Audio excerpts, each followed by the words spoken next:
मला आणखी विश्वास आहे, मी परत सांगतो, आणखी विश्वास आहे, यापेक्षा मोठी ताकद महाराष्ट्रामध्ये आपण उभी करू शकतो.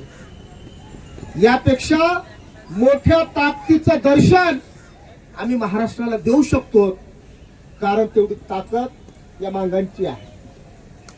मांगाकडे पैसा नसेल, मातंग समाजाकडे पैसा नसेल, परंतु मातंग समाजाकडे शक्ती नाही हे आम्ही मान्य करणार नाही. मातंग समाजाकडे पैसा नसेल, परंतु मांग घाबरतो हे आम्ही मान्य करायला तयार. मातंग समाजाकडे पैसा नसेल, परंतु मांग संघटित होत नाही हे आम्ही मान्य करायला तयार नाही. आम्ही सगळे संघटित होतो, परंतु झालंय कसं की आम्ही काम करणारे माणसं, आम्ही अशा छोट्या छोट्या बारीक सारीक कारणामुळं आम्ही एवढी मोठी मांगाची ताकद आम्ही डिस्टर्ब करत आहोत, आम्ही विभागणी करत आहोत.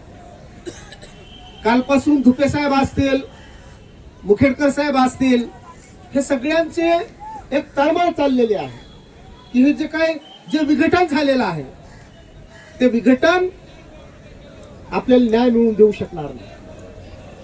पुन्हा एकदा जर आपल्याला खरंच न्यायाचं स्वप्न पाहायचं असेल आणि या समाजाला न्याय मिळवून देऊ शकतो असा जर विश्वास द्यायचा असेल तर आपल्याला सगळ्यांना संघटित व्हावं लागणार. हे कुणीच नाकारू शकत नाही. असं कुणालाच वाटत नाही की आम्ही तुकड्यामध्ये आम्ही लढलो पाहिजे म्हणून. परंतु एखादी चळवळ उभी करत असताना आम्हाला दुसऱ्याला इंजेक्शन गोळ्या देण्याच्या अगोदर आपल्याला स्वतःवर सुद्धा उपचार करून घ्यावा लागणार की खरोखरच ज्या कारणासाठी, ज्या मुद्द्यावर आम्ही एकत्र आलेलो होतो तोच मुद्दा शेवटपर्यंत पुढे राहिला पाहिजे.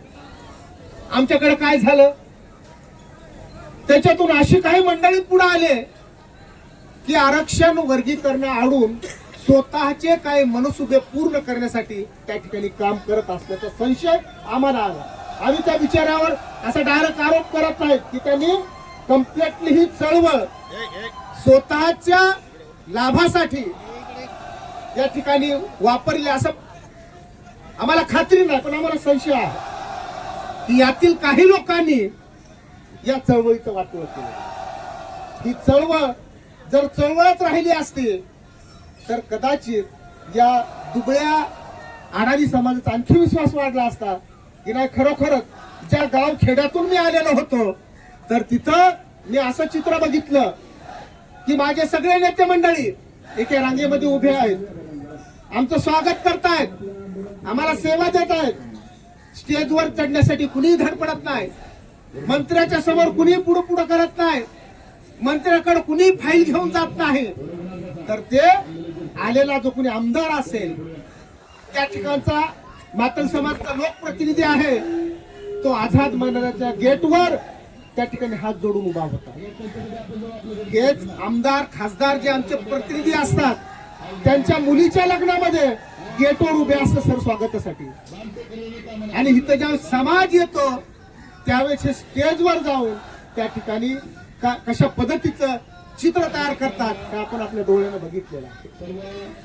की 22 तारखेला आझाद मैदानावर मोठमोठे मंत्री येत होते, कारण पहिल्यांदाच सरकारकडे हे निरोप गेला अलीकडच्या 10-5 वर्षाच्या कालावधीमध्ये. सरकारनं माणसं बघितले नाहीत असं अजिबात नाही. गोपले साहेबाच्या माध्यमातून लाखोच्या वरती या ठिकाणच्या सरकारनं बघितलेले. महाराष्ट्र सरकारच नव्हे तर केंद्र सरकारने इंदिरा गांधीनं स्वतः मागायची ताकद बघितलेली आहे. परंतु आता अलीकडची पिढी जे आताचे काय महाराष्ट्रामध्ये भारतीय जनता पार्टीचं सरकार आलेलं आहे त्या सरकारच्या काळामध्ये ही मागाची पहिली ताकद या ठिकाणच्या भाजपनं ती बघितलेली होती. आणि मग तुम्ही बघितलं असेल की शंभूराज देसाई आले, गिरीश महाजन आले, अजून बरेच आमदार कोण जगताप आले, देशमुख आले, असे आपले औरंगाबाद संभाजीनगरचे आपले अतुल सावे आले. सगळे मोठमोठे या ठिकाणी मंत्री आलेले होते. समाज काय पाहत होता, तिथे मंत्री आल्याच्या नंतर आमचे लोकप्रतिनिधी अक्षरशः त्याच्या अंगावर पडत होते आणि समाज बघत होता. ज्यांना मी नेता मानतो ते माझे नेते त्याच्या पायावर लोटांगण घालतात, त्याच्या पुढे गोंडा घोळतात. अरे तुम्ही ठीक आहे, त्या मंत्र्याकडे तुम्ही तिथं जाण्याऐवजी तुम्ही आमदार आहेत, तुम्ही त्या पक्षाचे पदाधिकारी आहेत, पक्ष कार्यालयामध्ये जाऊन त्यांना भेटू शकतात, विधिमंडळामध्ये तुम्ही त्यांना जाऊन भेटू शकतात. तिथं थोडस जर त्या मंत्र्याला जर बोलू दिलं असतं, त्याच्यासमोर जर चांगलं आपण प्रदर्शन केलं असतं, तर खाली बसलेल्या आमच्या दुबळ्या समाजाला विश्वास गेला असता की खरोखरच हे आंदोलन आरक्षण वर्गीकरणासाठीच हे आंदोलन चाललं. मग काय झालं की या चळवळीनं ह्या गोरगरीब समाजाचा विश्वास गमावला.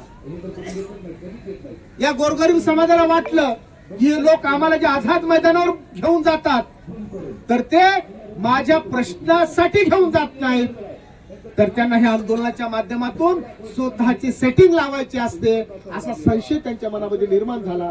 आणि मग जेवढ्या गतीने हे लोक आलेले होते तेवढ्याच गतीनं ते या आंदोलनातून बाजूला पडले. या त्या सामान्य माणसाचा काय दोष आहे का? मुळीच दोष नाही, दोष आमचा आहे. आणि म्हणून अजून काय सगळं संपलेलं आहे असं मी म्हणणार नाही. या महाराष्ट्रामध्ये मांगाचे एवढे ताकदवर माणसं आहेत, मांगाचे एवढे दमदार लीडर आहेत, त्यांनी थोडस काही काळ आरक्षण वर्गीकरण चळवळीपासून बाजूला राहून त्या चळवळीला बळ देण्याची गरज आहे.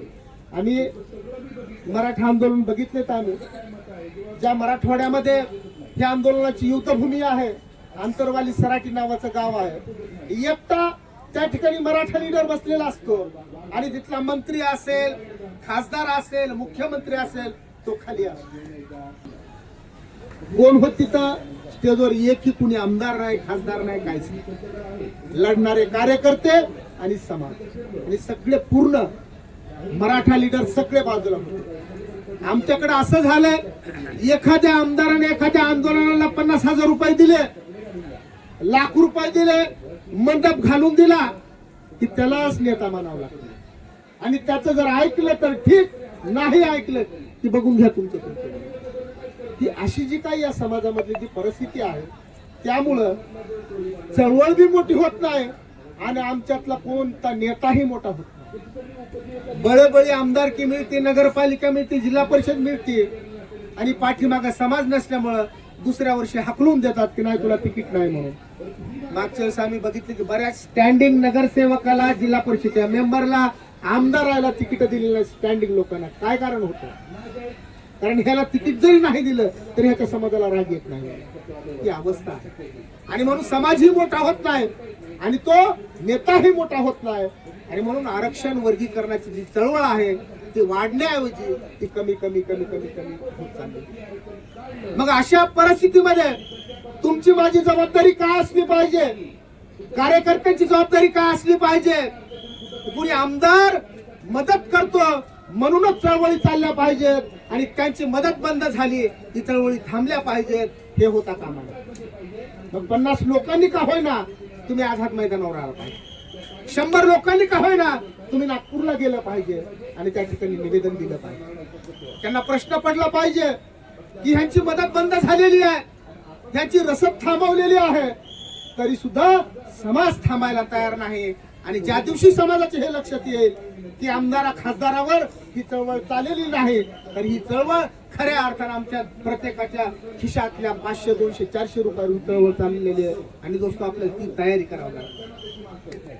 दोस्तो असा निर्धार करणारे हजारो लोक आहेत आणि त्या हजारो लोकांपर्यंत हा निरोप गेला. आपला निरोप चुकीचा गेलेला आहे की ह्याला आमदार खासदार भाजपवाले RSS वाले पैसे देतात म्हणून.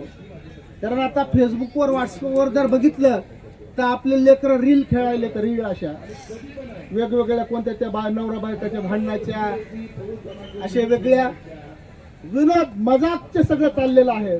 आणि दुसरीकडे मात्र त्याच बाजूला रात्रंदिवस हे सुरू आहे की आरक्षण वर्गीकरण चळवळ हे BJP आणि RSS न पुढे केलेलं हे काहीतरी असं ही अशी बदनामी आमची सुरू आहे. आणि आमचे लेकर रील खेळायला. आम्ही लिहिलं पाहिजे की मी मुंबईला गेलो होतो तर माझ्या घरून 2 भाकरी मी घेतलेल्या होत्या. एक भाकर मी रात्री रेल्वेमध्ये खाल्ली आणि दुसरी आझाद मैदानावर जाऊन तिची शिळी झालेली भाकर आणि चटणी मी त्या ठिकाणी खाल्ली. निरोप आपल्याला द्यावा लागेल. आरक्षण वर्गीकरण झालं पाहिजे म्हणून 10 लोक या ठिकाणी बोलू लागलेत आणि आरक्षण वर्गीकरण होणारच नाही, तुमच्या पदरात काही पडणारच नाही, हे भाजपनं उभं केलेलं हे भूत आहे असं म्हणणारे लिहिणारे लाखो लोक या ठिकाणी ते करू लागले. आणि म्हणून मातंग समाजाकडे आरक्षण वर्गीकरणाची चळवळ चांगली आहे म्हणणारे 10 लोक आहेत, 10 हात आहेत, 10 मोबाईल आहेत आणि 10 लाख मोबाईल रात्रंदिवस या ठिकाणी सांगतात की तुम्हाला हे तुमचे नेते मांगाचे नेते मुंबईला घेऊन जातात, त्यांचा फायदा आहे, त्यांना पैसे भेटणार आहेत आणि तुम्हाला काय भेटणार नाही, हे वर्गीकरण होणार नाही, तुम्हाला काय मिळणार नाही आणि भेटलं तर तुम्हाला 1% भेटणार आणि 1.5% भेटणार आहे. अशा पद्धतीचं या आंदोलनाच्या बद्दल गैरसमज निर्माण करून देण्यात या ठिकाणी काम सुरू झालं.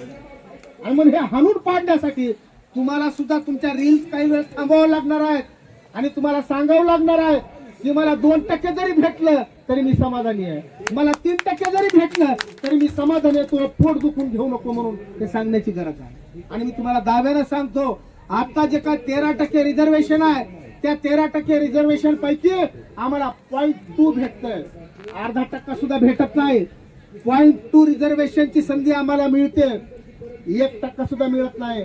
आणि आरक्षण वर्गीकरण झाल्याच्या नंतर तुम्हाला जवळपास 5% मिळण्याचे चान्सेस बसतो. तुम्हाला 5% रिझर्वेशनचे चान्सेस तुम्हाला आहेत आणि 13% पैकी जर 5% जरी तुम्हाला रिझर्वेशन या ठिकाणी मिळालं, मी म्हणतो 4% जरी मिळालं, 3% जरी तुम्हाला मिळालं तर दरवर्षी तुमचे जेई असेल, नीट असेल, UPSC असेल, MPC असेल, यांचे जे ट्रेनिंग प्रोग्राम्स आहेत त्या प्रत्येक प्रोग्राम मध्ये तुमचे 250 ते 300 मुलांना संधी मिळणार. आमचा फायदा आहे म्हणून आमची या ठिकाणी मदत थांबवलेली आहे. आमचं वर्गीकरणामुळे काहीच नुकसान होणार नाही आणि म्हणून या ठिकाणी दिल्लीपासून ते मुख्यमंत्र्यापर्यंत फार मोठं दबावाचं राजकारण सुरू झालेलं आहे. आणि तिकडून ज्या अर्थी दबावाचं राजकारण सुरू आहे त्या अर्थी आपल्याकडून फार मोठ्या उठावाची गरज आहे, मुख्य गरज आहे. परंतु दुर्दैवानं आपण सर्वांनी ही गोरगरिबांनी उभी केलेली चळवळ आम्ही सगळी पूर्ण आमच्या लोकप्रतिनिधीच्या हवाली करून दिली. का तर ते स्टेज करून द्यायले, मंडप टाकून द्यायले, पाण्याच्या बाटला द्यायले, खिचडी घेऊन यायले, सगळं पूर्ण पोस्टर छापून द्यायले. ह्या जे आम्ही थोडासा जे स्वार्थ बघितला की आंदोलनात जर समजा आमचेच लोक जर मदत करणार असतील तर आपण घेतली पाहिजे, या हेतून आपण मदत घेतली. परंतु झालं असं की लढणारे जे कार्यकर्ते होते ते सगळे बाजूला पडले आणि ज्यांनी 4 पैसे आंदोलनाला खर्च केलेले होते ते आंदोलनाचे मालक झाले. असं नसतं, याला चळवळ म्हणत नसतात, याला आंदोलन म्हणत नसतात. की सहकार्य करणं आणि बाजूला थांबणं त्याला म्हणतात की खरे समाजावरचं प्रेम, समाजाबद्दलची आत्मीयता. परंतु तसं झालं नाही आणि म्हणून हे जे आता शकलं पडलेले आहेत की सकलचं बॅनर घेऊन आपण 10-5 जण तिथं बसलेलो आहोत आणि एका संघटनेचे बॅनर घेऊन आपण 10-5 तिथं बसलेलो आहोत. ही कुणासाठी भूषण हा गोष्ट नाही, ही कुणासाठी सुद्धा शाबासकी देणारी गोष्ट नाही. हे सगळ्यांचं आपलं अपयश आहे की 65 लाख लोकसंख्या असणारा समाज ज्याला आम्ही विश्वास देऊ शकत नाही. 65 लाख लोकसंख्या असणाऱ्या समाजापैकी 5 लाख लोक आम्ही आझाद मैदानावर आणू शकत नाहीत. हे सगळ्यांचं आपलं फेल्युअर आहे, हे सगळ्यांचं आपलं अपयश आहे. आणि म्हणून या राखेतून हे जे काय आपण जमत होतो एकदा ते जळू द्या, म्हणजे जे झालं ते जळू द्या आणि बाजूला निघा. आणि मग जे जळालेलं आहे त्या राखेतून पुन्हा एकदा आपण नव्यानं या ठिकाणी भरारी घेऊ शकतो असा विश्वास आम्हाला. फक्त विश्वास करा, तुम्ही विश्वास ठेवा. ही लढाई आम्ही जोपर्यंत जिंकत नाही तोपर्यंत मला कुठलंही लाभाचं पद घ्यायचं नाही. हे आम्ही कधीपासून बोलतोय, आम्ही हे पहिल्या दिवसापासून ओरडतोय आम्ही की ज्यांना आरक्षण वर्गीकरणाच्या मंचावर यायचंय त्यांनी हे जाहीर केलं पाहिजे की जोपर्यंत आरक्षण वर्गीकरण होत नाही तोपर्यंत ह्या मंचाचा वापर मी माझ्यासाठी करणार, हे ठरवावं लागेल. परंतु तसं होईना झालंय. हे मंचावरून आम्ही सगळं पूर्ण दाखवण्यासाठी चाललंय की काय की साहेब हे माझ्या मागे ही पब्लिक आहे आणि माझा कुठंतरी जोड लागला पाहिजे असं म्हणणाऱ्यांची, असं विचार करणाऱ्यांची संख्या वाढल्यामुळं साधी सगळं पूर्ण सत्यानाश झालं. आणि म्हणून या चळवळीमध्ये ज्यांना ज्यांना सत्तेची महत्वाकांक्षा नाही, ज्यांना ज्याला सत्तेची लालसा नाही, ज्याला ज्याला कुठल्याही तिकिटाची अपेक्षा नाही, ज्याला ज्याला विधान परिषदेची लालसा नाही, ज्याला ज्याला महामंडळाची लालसा नाही, ज्याला ज्याला राज्यसभेची लालसा नाही, किंवा ज्याला कुठलंच काही टेंडर नाही पाहिजे, त्यांनी या लढ्याचं नेतृत्व केलं पाहिजे, त्यांनी या आंदोलनाचे नेतृत्व केलं पाहिजे. आणि मग ते नेतृत्व एखाद्या दुबळ्या माणसाकडे जरी असलं तरी त्याला नेता मानण्याची तुमची सगळ्यांची तयारी असली पाहिजे. आणि मग ह्या 65 लाख मांगापैकी 5 लाख मांग त्या ठिकाणी बघायला येतील की आमच्या समाजातले पैशावाले लोक या चळवळीला मदत करतात आणि खाली बसतात, उन्हामध्ये बसतात. हे ज्या दिवशी तुम्ही त्या गरीब माणसाला तुम्ही दाखवताल त्या दिवशी तो माणूस त्याच्या घरी कुणी जर 500 रुपये 1000 रुपये घेऊन येत असेल आणि म्हणत असेल की 1000 रुपये घे आणि त्या मशीनवरचं बटन हे माझ्या चिन्हासमोरचं दाब, त्यावेळेस तो म्हणेल तुझे 1000 रुपये उचल आणि निघून जाय. माझे मोठमोठे करोडपती माणसं आझाद मैदानावर गेल्याच्या नंतर माझं स्वागताला तयार आहे. ही ताकद देणारा हा समाज आम्ही बघितलेला आहे. इथं साठेनगर मधले, मानखुर्द मधले बरीच मंडळी आलेली आहेत. ज्या चळवळीमध्ये तुम्ही काम केलेलं आहे त्याच मुशीमध्ये आम्ही सुद्धा तयार झालेलो आहोत. आज आमच्या अंगावर लाल असेल, काळा असेल, निळा असेल, पिवळा असेल, परंतु ज्या भट्टीमध्ये तुम्ही तयार झालेले आहेत त्याच भट्टीचे आम्ही सुद्धा आहोत. गोखले साहेबांसोबत चहाची अपेक्षा न करता, गोखले साहेबांसोबत रात्रीच्या जेवणाची अपेक्षा न करता रात्रंदिवस विद्यार्थी जसे कोसून फिरणारे ते आम्ही पोरं आहोत. आणि म्हणून आम्हाला माहित आहे की हा समाज जर पेटला, मातन समाज जर तयार झाला तर तो चहाची अपेक्षा करत नाही, उलट सोबत 10 लोकांना चहा पाजवण्याची तयारी ठेवून देणारा माणूस आहे. साहेब इथं भूषण कांबळे उभे आहेत की ज्यावेळेस गोखले साहेबांचं आंदोलन असायचं त्यावेळेस बाप असेल, माय असेल, सगळं गणगोत असेल, रात्रभर पीठ भाकरी थापत बसायचे आणि आझाद मैदानावर थोतराच्या गठुड्यामध्ये मोठं गठुडं बांधायचे, 100, 200, 300 भाकरी बांधायच्या आणि पिठल्याचं एवढं मोठं फगुन डोक्यावर घेऊन या आझाद मैदानावर येऊन त्या समाज बांधवाला एक एक भाकर हातावर देऊन त्या भाकरीवर पिठलं वाढणार. या समाजानं गोखले साहेबांची चळवळ उभी केलेला आहे. तो समाज अजूनही जिवंत आहे. त्या चळवळीमध्ये काम करणारे माणसं अजूनही जिवंत आहेत. आणि म्हणून तुम्हाला सर्व कार्यकर्त्यांची जबाबदारी आहे की तुम्हाला जर फायदा घ्यायचा असेल तुम्ही तुमचा फायदा जरूर करून घ्या, परंतु तुमच्या पक्षाच्या स्टेजवर तुम्ही तुमची काय ताकद दाखवायची. तुम्ही भाजपमध्ये काम करणार असाल, तुम्ही भाजपचा मेळावा लावा, तिथं फडणवीसांना आणा, तिथं बावनकुळेला आणा, किंवा तिथं या ठिकाणी कोणतं भाजपचं जे केंद्रीय प्रदेशाध्यक्ष का राष्ट्रीय अध्यक्ष असतील त्यांना आणा, त्यांना ती ताकद दाखवा आणि तिथं मागा की साहेब या मतदारसंघात तुम्हाला उमेदवारी पाहिजे. अबकड वर्गीकरणाच्या स्टेजवर येऊ नये आमची विनंती आहे. पक्षाचा मेळावा, तिथं विधान परिषद मागा, तिथं विधानसभा मागा. आणि इथं या चळवळीला जर तुम्ही 10 रुपये मदत केली तर निश्चितपणे ही चळवळ आणखी 4 दिवस जिवंत राहील. आणखी 4 दिवस हे 4 कार्यकर्ते जिवंत राहतील. अन्यथा तुमचा पैसा या समाजातील 4 कार्यकर्ते जिवंत ठेवण्याऐवजी त्या 4 कार्यकर्त्याला मारण्यासाठी जर तुम्ही तुमचा पैसा वापरणार आहात तर मित्र हो, तुम्ही तुमचं फार मोठं नुकसान करून घेणार आहात. आणि म्हणून जर्मनी मधली एक म्हण आहे, वो आए उन्होंने यहूदियों को मारा, मैं खामोश रहा क्योंकि मैं यहूदी नहीं था. वो आए उन्होंने यहूदियों को मारा, मैं खामोश रहा क्योंकि मैं यहूदी नहीं था. वो फिर आए उन्होंने मुसलमानों को मारा, मैं खामोश रहा क्योंकि मैं मुसलमान नहीं था. वो फिर आए उन्होंने कम्युनिस्टों को मारा, मैं खामोश रहा क्यों, मैं कम्युनिस्ट नहीं था. वो फिर आए मुझे मारने, वो फिर आए मुझे मारने, पीछे मुड़ के मैंने देखा तो मुझे बचाने वाला एक भी नहीं था. दोस्तों, जे मेलेले माणसं जिवंत असतील कमीत कमी तुझा तरी जीव वाचला असता ना. ज्यांच्या मरणाचा मातम तू साजरा करू लागलास, जे मरू लागले, ज्यांच्या आंदोलन फेल होऊ लागले, ज्यांच्या आंदोलनामध्ये माणसं येत नव्हते, आणि त्याच्या मृत्यूचा आनंद तू साजरा ज्यावेळेस करत बसलेला होतास आणि ज्यावेळेस तुझ्यावर येईल त्यावेळेस ही जी मेलेले माणसं असतील त्या मेलेल्या माणसानं तुझी वेळ भरून काढली असती, परंतु तू यांना वाचवण्याऐवजी त्यांचा मारण्याचा प्लॅन तू करत होतास, त्या मरतानाचा आनंद घेत होतास. दोस्त हो, मातंग चळवळीत सुद्धा तेच झालेलं आहे की आमची चळवळ जशी जशी मरू लागलेली आहे तसं तसं आमच्याच लोकांना काही आनंद होत आहे. बघा, आझाद मैदानावर गेले होते खेटर घेऊन काय झालं, 100 माणसं सुद्धा नव्हते. याचा तुम्हाला जर आनंद वाटत असेल तर तुम्ही समजून घ्या की तुम्ही चळवळीतले कार्यकर्ते नाहीत, तर तुम्ही या समाजाचे शत्रू आहात. अरे ह्या जे मान कालपर्यंत शिव्या देत होते, कालपर्यंत आम्हाला हिणवलं जायचं की भाजपच्या हस्तक आहेत, हे RSSचे एजंट आहेत, म्हणून आम्हाला मागच्या 10 वर्षापासून आम्हाला रात्रंदिवस या ठिकाणी लोक नावं ठेवतात, आमच्याबद्दल लिहितात की एजंट लोक आहेत म्हणून.